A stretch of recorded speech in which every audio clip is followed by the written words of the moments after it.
Good morning, good afternoon, good evening, everyone. Welcome back to my channel.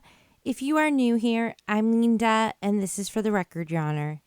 On my channel, we do mini deep dives into the dark side of extreme sports, true crime, Hollywood scandals, industry corruption, and conspiracies that mainstream won't talk about. From shocking exposés to in-depth investigations, we uncover the truth behind the headlines.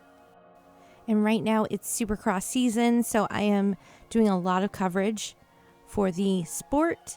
And in that world, last night it exploded and broke the internet when Daniel Blair dropped his video called The Truth. Before we dive in, please be advised this video is for entertainment and or educational purposes only. Always do your own research to make and come to your own conclusions. This video may contain opinions and speculations. So first, let's have a little bit of background information for those who may not be aware. Daniel Blair, Ricky Carmichael, and Leenda have been prominent figures in the NBC Sports Supercross coverage, each bringing unique expertise to the broadcast team. Daniel Blair, a former professional Supercross and Motocross racer. Daniel Blair transitioned into broadcasting after his racing career. He has served a play-by-play commentator and reporter for NBC Sports Supercross coverage, offering in-depth analysis and insights from a racer's perspective. In recent developments, Blair revealed behind-the-scenes challenges within the Supercross broadcast booth.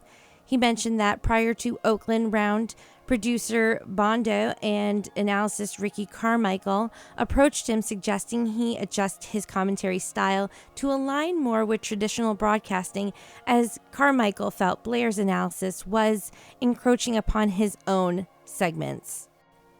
Daniel Blair has proven to be professional, relatable, and very valuable to the sport and fans, where Ricky Carmichael, we will get into it, doesn't really have as much fan support when it comes to broadcasting and commentating. That just drives him crazy. Ricky Carmichael, known as the GOAT, greatest of all time, has a very extensive and impressive career. With multiple Supercross and Motocross championships, post-retirement, he joined NBC Sports as an analyst, providing expert commentary and analysis during the Supercross live events. Unfortunately, the fans were not digging it. So let's stop there and play this. So you have an idea of who they are tomorrow night on screen. They're the future. Make note, he is showcasing and giving a platform to young riders, the futures, which, if you are not aware, they don't always give them airtime. They don't always broadcast the races of the futures groups and riders. So it's very nice that he shows them off and gives them an opportunity to possibly be scouted out by a factory ride and team. So that's heart right there. And let's be honest here, Ricky Carmichael, Leenda, they are all well aware of Daniel Blair's schedule, because they make jokes about him. Oh, don't you have another gig? Because they know how he's moved around. And yeah, it could be a slap in the face. I've been in jobs before where you think you're being used up because you're respected and admired, or that you're valuable, when in all actuality, they just wanted to use you because they know you're gonna bow down and do what you're told, because you're, in their eyes, desperate. And that's terrible. That's absolutely disgusting. But that's how some of these corporations are run. So Ricky knew darn well what Daniel Blair was doing. Before he even got on the track, you could see Daniel's already in process, in production. And let me make mention, this video clip right now is currently still up, but it might be taken down because I am shocked. This is on Monster Energy's actual channel, and they left this up. Supercross champions of this sport, but they're starting in this cool spot where they're still amateurs, but they got the skill of the pros, but they don't all the way know what they're doing yet, which is wild, and is why we like it. So let's have some fun. Let's introduce you to the future stars of Supercross. And I saw this coming. I had a chance to actually watch him ride Supercross last August for a couple days, and it was evident right away that he was comfortable. It was easy to him. He understood the art of the jump on off. What are you going to do with the next one? Can you bounce back from a bad one? Can you double down on a good one? Well, for Benek, you won the first one. You won Futures in Anaheim. What are you going to do now with new riders coming in? Riders like Evan Ferry, top 4 in both main events. So the question is, can Dax Benek follow that timeline? Those two raced against each other their entire amateur career. Now we've seen what Deegan's done. Benek's got his big win, but can he back it up in Arlington and do it again on a... Just to give you a little taste, see, he doesn't just name drop and highlight them. He gives it as if they were a pro. And come back and be better. And that's why we don't just do one of these things. We do 5 of these things so these kids can make the improvements. And what I saw today, much improved, way more comfortable, throwing whips. And for Bass Fluke, there's a key thing you need to know about him that I think is important for the future: consistency. So this kid last year at Loretta Lynn's was top 5. I'm trying to do a VIP tour. You mind getting out of here, please? Hi, everybody. Ricky Carmichael. You're the chosen one. You're the fans' favorite toy here. So, but How rude. Rude. Just walking into the segment is rude right there. But then to make a jab is just disgusting. This behavior is so diva-like. It's disgusting. Toy. I'm trying to. Yeah, you're Like a spin master toy. Yeah, a spin master toy. You're the favorite toy of the fans. Spit it out, Ricky. So, but I'm trying to take care of these beautiful VIP people we have right now, giving them, telling them what to watch for tomorrow on tomorrow's broadcast. And What are we watching for tomorrow? Specifically, tell them to do is go watch some old video. Right here, you see the switch where it goes from I'm annoyed by this twerp to I'm gonna tell you who I am. Do you not know who I am? I'm Ricky damn Carmichael. I'm the GOAT. That does not give you the right to treat someone like shit. And do you know why the fans love Daniel?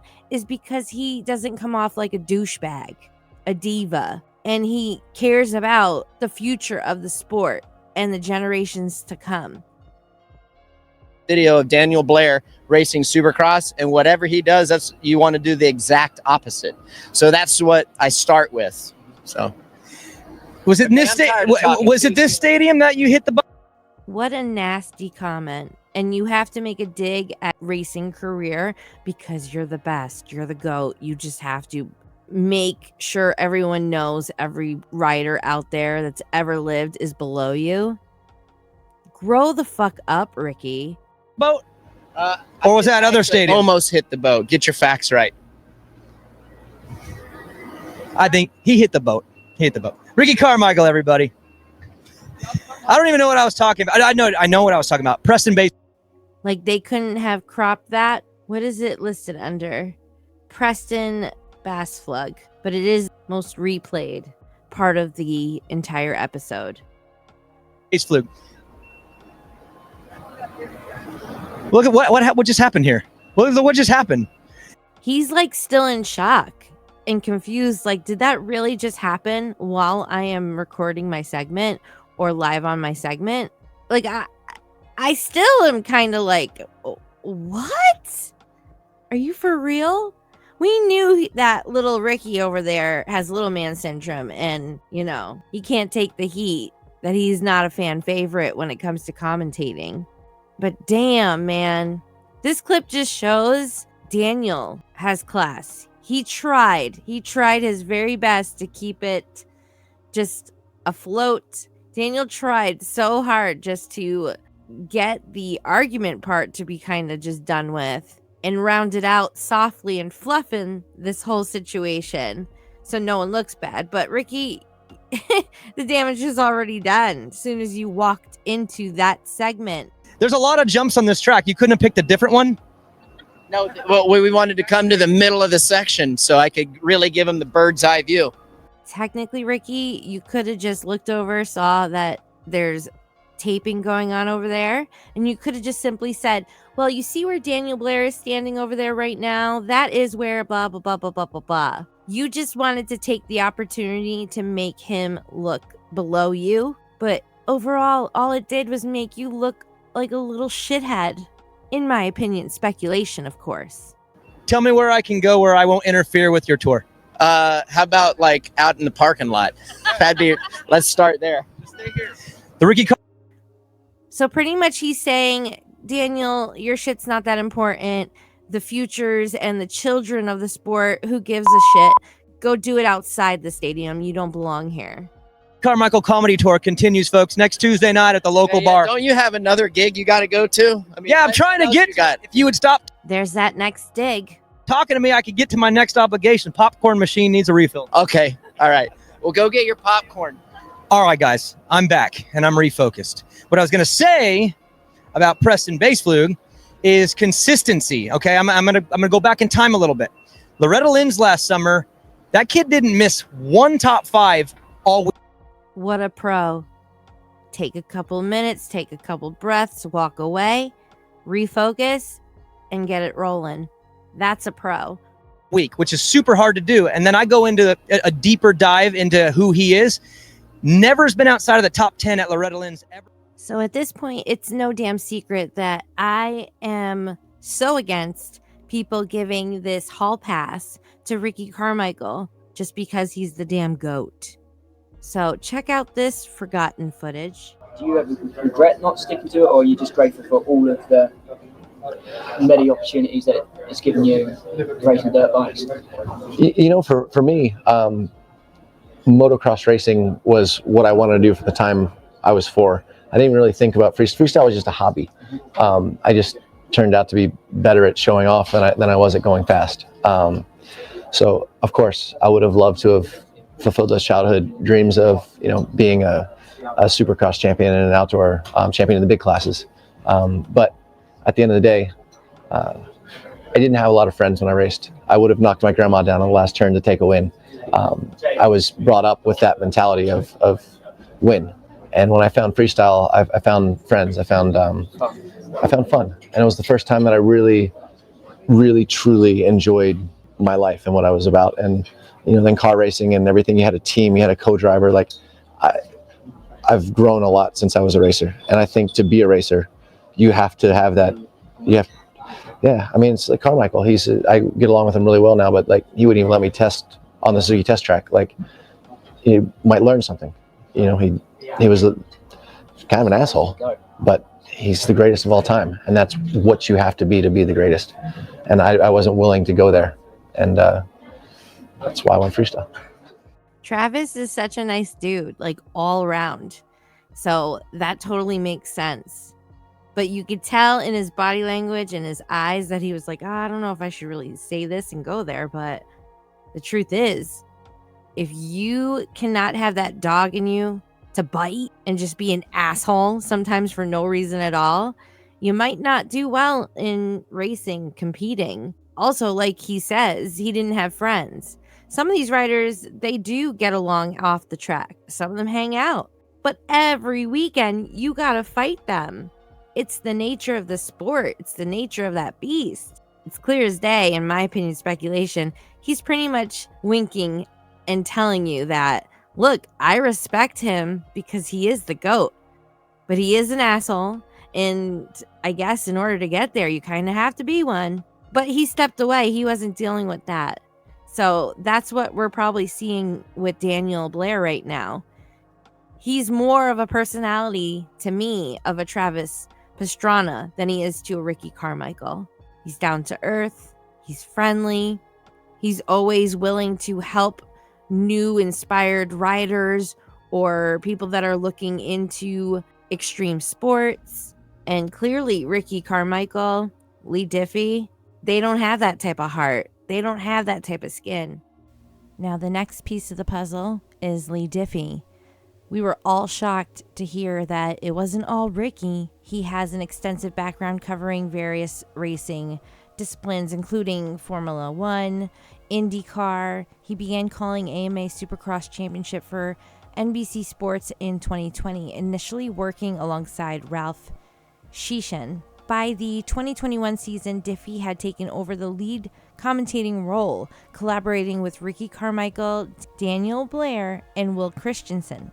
It has been instrumental in bringing Supercross to a broader audience, assembling a team of seasoned professionals to deliver comprehensive coverage. The 2022 Supercross season featured veteran commentators Lee Diffie and Todd Harris handling the play-by-play duties, and with Ricky Carmichael as an analyst and Daniel Blair with Will Christensen serving as reporters.